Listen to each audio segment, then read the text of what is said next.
Okay, let's talk about the binomial theorem. When it comes to the binomial theorem chapter, students often get through the exam questions by over-relying on plugging numbers into the main equations they've been shown to perform expansions and find coefficients. They might kind of know how to use these equations, but frequently don't actually understand why the equations work the way they do, or what each element actually means. Now, that's fine if all you're being asked is to expand a particular binomial expression in its entirety, but it can start to feel completely nonsensical when the exam questions ask about one particular section of the expansion, like finding the coefficient of an x cubed term, for instance. So, let's fix that. I'm going to walk you through a metaphor for binomial expansion that I like to call the book analogy. This will be our way of understanding the mechanics of any two-numbered expansions, knowing why the equations work the way they do, and will allow us to easily memorize what each part of these equations gets used for. Let's get started. Let's say we were given a huge 600-page book of quantum physics full of different chapters on the topic. And let's say that our teacher asked us about the specific section of the book that focuses on quantum entanglement. If we wanted to prepare an answer, we'd technically have two options.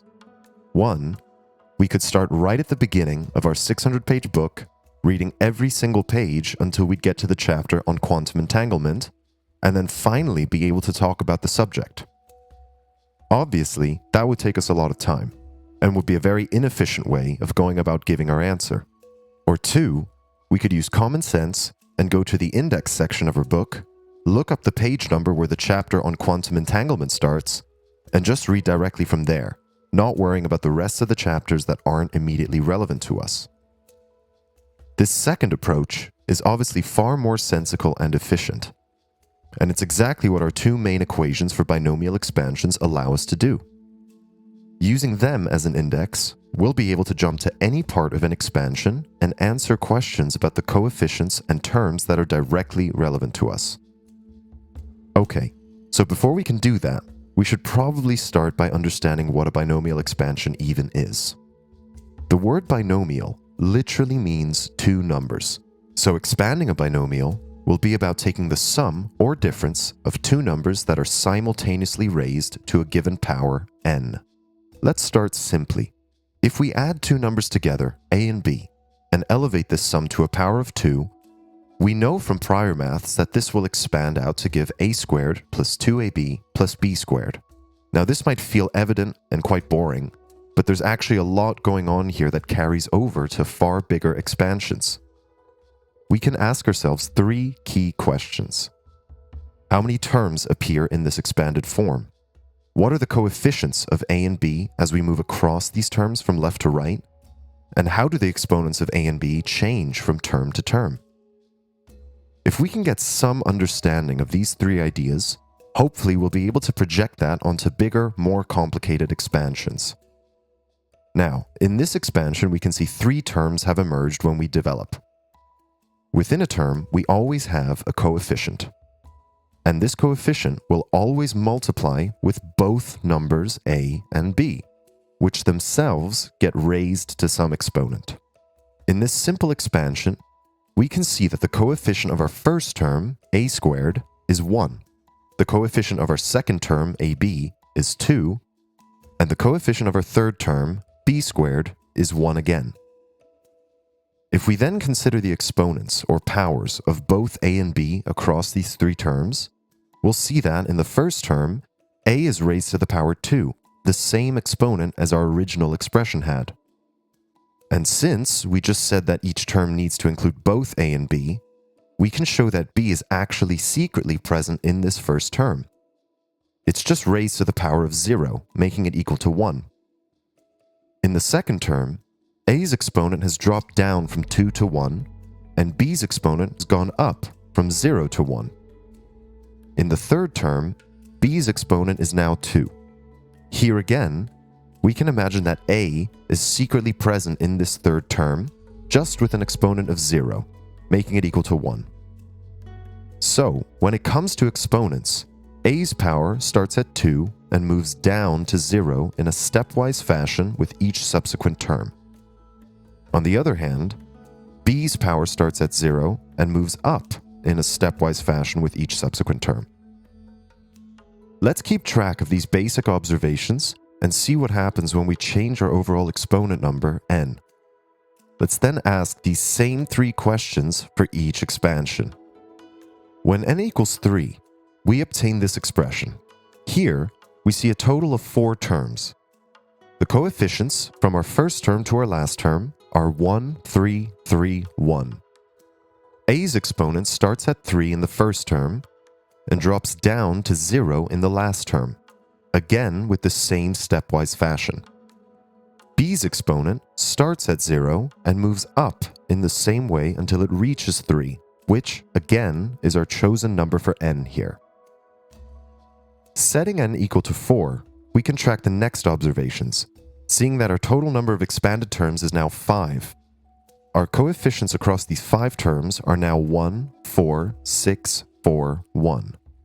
And A's exponent goes from 4 to 0, whilst B's exponent goes from 0 to 4.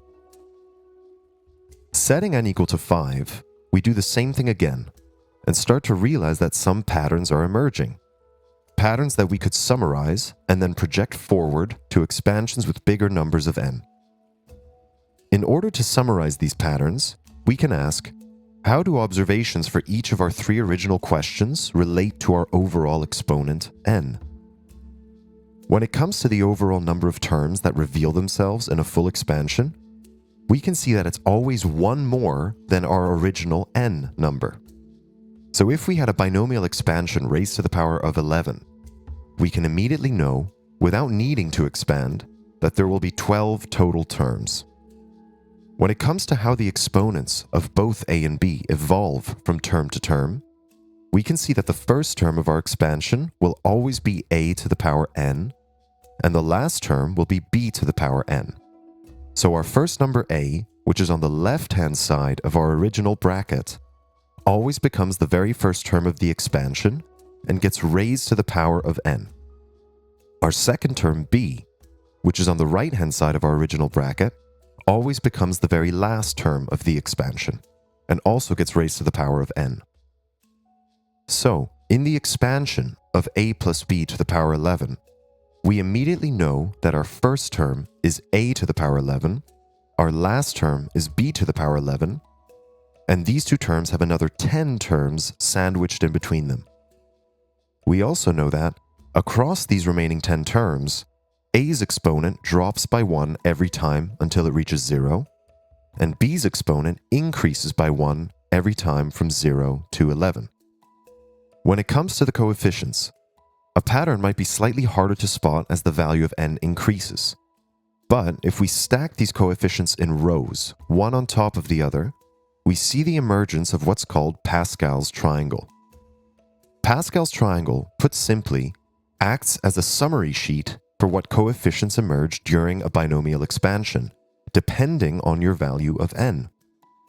When we organize these coefficients, we can obtain a pyramid-like structure where every number ends up being the sum of the 2 numbers directly above it. There are a few key features we need to make sure to lock into our minds when thinking of Pascal's triangle. 1. It shows that the coefficients of the first and last term of any expansion are always 1. And 2. Each level of the triangle corresponds to a specific value of n, and importantly, we start counting these levels from the top of the pyramid and from 0. Let's try a quick example. Let's say that we have a plus b to the power 6, so our n is 6. From key idea 1, we know immediately that there will be 7 total terms in our expansion.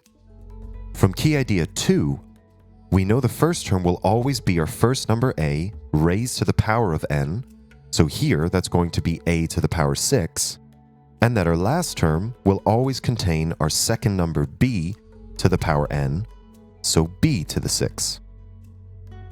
To quickly find the coefficients, we'll use Pascal's triangle and count starting at the top of the pyramid from 0 downwards until we get to 6, since this is our number of n.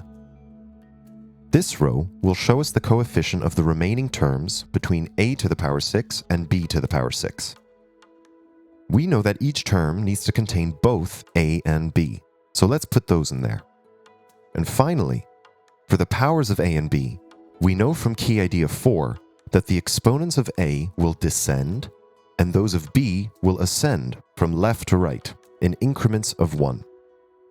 So if a's first exponent was 6, the next will be 5, the one after 4, and so on. And same for b, just in the opposite direction. Having done this, we can now start to answer more targeted questions about our expansion. Ones like, what is the coefficient of the a squared term? What this question means is, go to the term where a squared shows up and give us the number of the coefficient of that term. Looking here, we can easily see that our answer is 15. Now, hopefully at this stage we're understanding the mechanics behind binomial expansions a bit better, but there's still a problem. We're still needing to expand our starting expression fully in order to be able to answer questions that are more targeted towards a certain part of the expanded expression.